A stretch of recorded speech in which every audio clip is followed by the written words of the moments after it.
Hello everybody, it's MAGMA. I'm here with another great LEGO Star Wars video. So today we're going to go ahead and take a look at the 75155 Rebel U-Wing Fighter, and this is a pretty exciting set.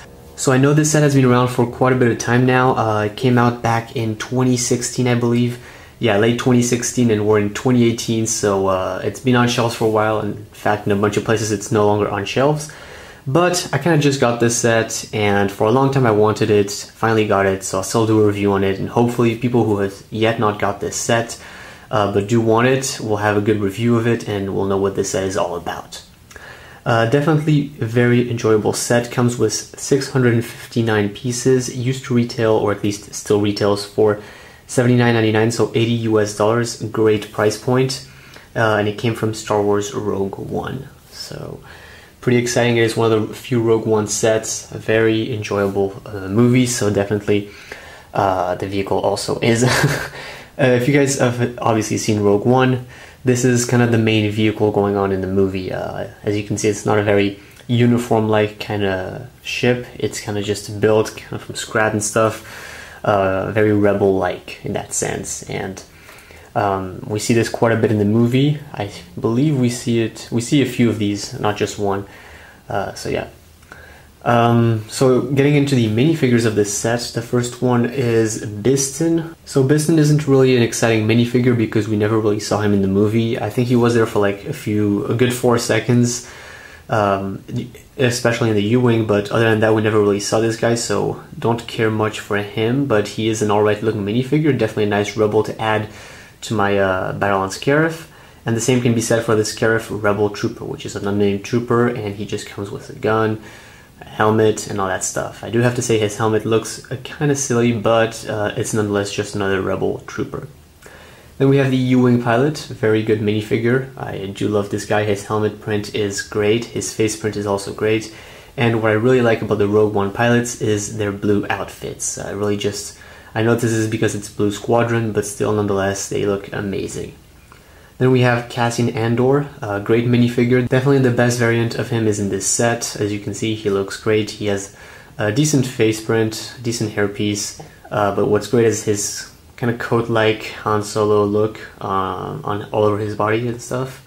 His leg print is good, and then he also has a good detailing in the front and back of the torso. Then finally we have Jyn Erso. She comes with a cloth-like piece to go around her, just to really symbolize what she's wearing throughout the movie. She also comes with a small rocket launcher and a pistol. A very detailed minifigure. You really get a lot out of this figure, but you don't get the hairpiece included, which is kind of unfortunate. So although the array of minifigures is great in this set, what I mostly did enjoy was obviously the set itself. And the reason why I'm going to tell you to go ahead and get this set is because you're really getting a great LEGO build. It was very fun to build, very fun to play with, and there's just so much that you're getting out of the vehicle. Sure, the minifigures are quite a nice drive, but they are nonetheless just add-ons to the set. And I do want to mention it straight away that $80 is a great price point. And if you can pay obviously less, such as I know it's going for like $50 US in like US Targets and Walmarts and all that stuff, definitely go ahead and pick this setup because it is a great deal.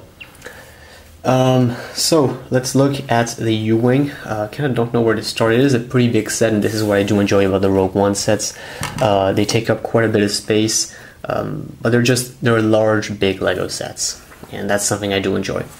We'll start off with the top, I believe. Obviously we get our classic spring-loaded shooters. You get 2 of them, and you just plug them in here. They're not very discreet looking. I mean, if you plug them in, you can definitely tell that there's something kind of going on around here. But the buttons, the like press-on buttons, are these 2, and they're very satisfying.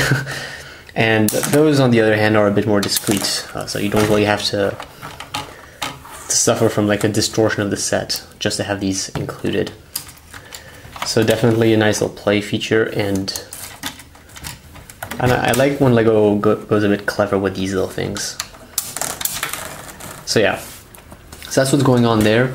We have 2 little guns over here. They don't really do anything, so whatever. Let's see, let's move on the camera a bit closer. Here we have nice, this is what I was talking about. The set is not completely uniform. They kind of just want to show you that this is the Rebel Alliance and they have limited resources. There's a nice sticker over here. And yeah, pretty cool stuff going on. Now you may want to get into the cockpit, and if you have big hands like me, and then maybe you can just like pull this up, but if you can't, Lego provided a little system, a little mechanism. Just press these two things forward and then it just opens it up. So kind of funny because it actually kind of just breaks the pilot's neck if you look at it carefully. Kind of just breaks his neck, but whatever. The system works, and really it's an easy access to the cockpit. This is also printed, by the way, exclusive, so very, very nice looking. You're definitely getting great looks with this set. So the cockpit itself, really the pilot is in there. You have a nice little printed piece over here, a seat with quite a bit of space, and then you have direct access to this under hatch. And you can like fit a bunch of stuff in there, but this is the only access in and out, so you actually have to break this if you want to fit more stuff in there, which isn't really that recommended, but you do as you wish with your own sets. And here's a clear look at what I was talking about. This is the axis that I was mentioning, and really it's just this big open piece. Now you can't actually maybe you can open this. Maybe I was wrong. Oh, actually, yeah, you can. You can pull this out. It's connected with pins, so it gives you extra storage space. I think I don't want to break the set. I think yeah. Okay, so if you do open this up right here, like this, you have quite a bit of storage space, maybe some more figures, some crates, some weapon systems. I know it's not meant, like I don't think it's supposed to be a play feature, but I don't know, I would consider it. And then we have the doors, and they come with two stickers. You have this little handle right here, and you can just open them up and close them back down. So this is where the set kind of gets annoying. When you have the set here in front of you, you kind of just want to grab it, and if you don't grab it like this, you're obviously going to grab it from the underside, and the underside means holding onto these doors. And the biggest, or the only flaw with this set is these doors, which so easily break. I mean, if you just want to like pull it out, there you go, I broke it. So this is perfect because it exactly shows what's going on. As you can see, this little pin right here goes into this red pin over here, like this. And the system, or at least the method works, like the door definitely opens and closes, but if you put too much pressure on it or anything, it just breaks off, like this. And that's kind of a big design flaw, because you'll always be wanting to carry this set from the under part, and the only grip you have is the doors, and the doors will break. So it is a pretty big design flaw, but obviously if you're just going to display this, or just if you get used to holding it from on top, it doesn't happen that often. And as you can see, it has a nice little sleek look to it. Here on the back we have the engine. This opens up. There's nothing inside. You don't really have access to anything. Let's see. Here is this top part that I was talking about. Opens up. And this is just some nice little design. And then here's another look at the U-wing. Very, very nice looking ship. And here is the other side. So I didn't emphasize too much on what was going on inside the vehicle. There's definitely quite a bit of stuff to do. You can pull out these little stud shooter guns on each side. Definitely remove them if you don't want them. But they are an additional play feature to the set, which is going to be a lot of fun for children. And as you can see, there's these two pieces, which they're actually kind of annoying. They really don't add anything to the set, and they're just there taking up space. So what I would definitely recommend is removing these two pieces, and then you have just so much more space in there. I've been able to fit up to 6 minifigures in this haul.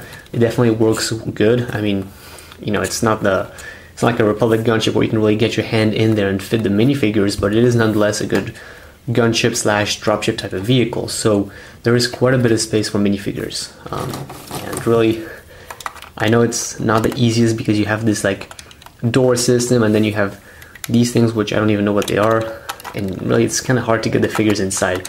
But with some minor modifications, you can definitely fit up quite a few minifigures in here, so it definitely works pretty nicely. And yeah, sure, it looks all right in there. That closes up. So more space than I thought there would be, but still it's kind of hard to access, so it's kind of up to you to modify and make this set a bit better. Let me see, is there anything else that I missed? Obviously the big, or at least the main fun feature would be talking about the wings. And I don't even know if the studio is big enough, but the main fun feature with this vehicle is opening up the wings like this. Just detach them, and they're detached from this ball joint on each side, and this ball joint over here is going to connect to this black one, and it gives the ship a great look. Definitely you're getting something that is going to look amazing. So let me just give you another shot of that. Very, very, very big set. Takes up a lot of space. If you want to have an average idea of how much space this is going to take with the wings opened up, it's about 2 gray base plates in width, so and in length. So yeah, pretty big set. And again, this is what I was talking about in the beginning of the review. I very much enjoy the Rogue One sets because they have great looks and they're just humongous. So kind of a pain when you don't have so much space like my Lego room, but if you do have space, they look amazing. So this is definitely a great Lego display piece. And then that just closes back up, and we have this classic U-wing type look. So overall, guys, I don't want to take up too much of your time. It is a great Lego set, definitely recommend it. And I would highly suggest you guys pick the set up before it just goes off shelves. So I wouldn't go as far to say that the set's minifigures are worth getting the entire $90 and stuff, but if you're looking for a classic Rogue One set, even though Krennic Shuttle is a great set as well, and even though the TIE Striker was a pretty good set, if you're getting the quite essential Rogue One set, this is the one for you. The minifigure selection is very decent. I mean, you're getting Cassian and Jyn, which is mainly what you want. You're getting a pilot, some troopers, because we saw quite a bit of those in the movie. So ultimately, it is the perfect Rogue One set. So guys, that is going to be it for my review on this vehicle. Definitely a masterpiece for displaying, and I don't know, if you just, it's also a very fun play set.